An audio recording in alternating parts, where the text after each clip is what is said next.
Questions आए हैं बहुत, मतलब जो पढ़ के गया है उसको कहीं कोई दिक्कत आने वाली नहीं है। सारे क्वेश्चंस देख लो, एक भी क्वेश्चन कुछ ऐसा नहीं है।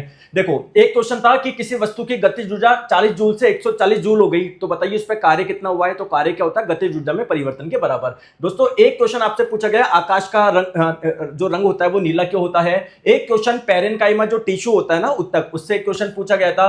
एक P बराबर V इंटू आई, इस फॉर्मूले पे न्यूमेरिकल पूछा गया था। बल्ब दिया हुआ था जिसकी पावर 60 वाट दी गया, 60 वाट दी हुई थी, वोल्टेज 120 दिया हुआ था, करंट आप लोगों से पूछा गया था। एक न्यूटन के सेकंड लॉ से पूछा गया था कि बल लगाने पर क्या प्रभाव होगा ना। एक क्वेश्चन आप लोगों से डिस्प्लेसमेंट टाइम ग्राफ यानी विस्थापन समय ग्राफ का पूछा गया था। एक लेंस का जो मैग्निफिकेशन होता है इसके फॉर्मूले से क्वेश्चन आपसे पूछा गया था। एक पूछा गया था साउंड की स्पीड सबसे ज्यादा किस में होती है, तो आपको पता है सॉलिड में होती है। एक द्रव्यमान संरक्षण का नियम किसने दिया, ये क्वेश्चन था।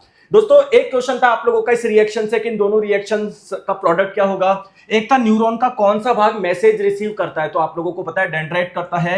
एक तरंग की वेवलेंथ दी गई थी, उसकी स्पीड दी गई थी, फ्रीक्वेंसी पूछी गई थी, तो आप लोग आराम से निकाल सकते हो क्योंकि स्पीड होता है फ्रीक्वेंसी इंटू वेवलेंथ। एक कंसंट्रेशन यानी सांद्रता निकालनी थी किसी विलियन की, जहां पर 80 ग्राम पानी में 20 ग्राम नमक मिलाया था, तो क्या हो जाएगा 20/100, क्योंकि विलियन टोटल 100 हो गया। एक पूछा गया था कि ग्लूकोज के टूटने से एनर्जी मिलती है, इस प्रक्रिया का नाम क्या है। तो ये प्रक्रिया चाहे प्लांट में हो या कहीं पर भी हो, इस प्रक्रिया को रेस्पिरेशन बोलते हैं ना, इसी से तो एनर्जी मिलती है।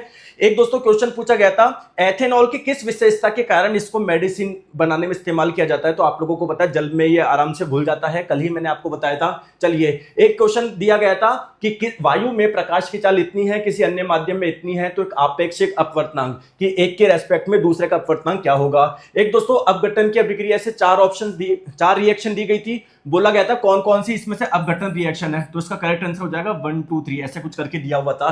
ठीक है, एक पूछा गया था कि इनमें से प्राथमिक उपभोक्ता प्राइमरी कंज्यूमर कौन है, यानी जो प्लांट को खाता है, बेसिकली हरिबोर यानी शाकाहारी आंसर हो जाएगा उसका। एक कोशिका झिल्ली से क्वेश्चन था कि ये फ्लेक्सिबल क्यों है, और एक अल्ट्रासाउंड का इस्तेमाल कहां पर होता है, और एक वॉइस बॉक्स, इससे क्वेश्चन आए थे। जो भी फर्स्ट शिफ्ट में एग्जाम दे के आए बता दीजिए क्या यही है ना। तो आप लोगों को भी दोस्तों आपका जब भी एग्जाम में ऑल द बेस्ट, अच्छे से आप लोग करोगे सारे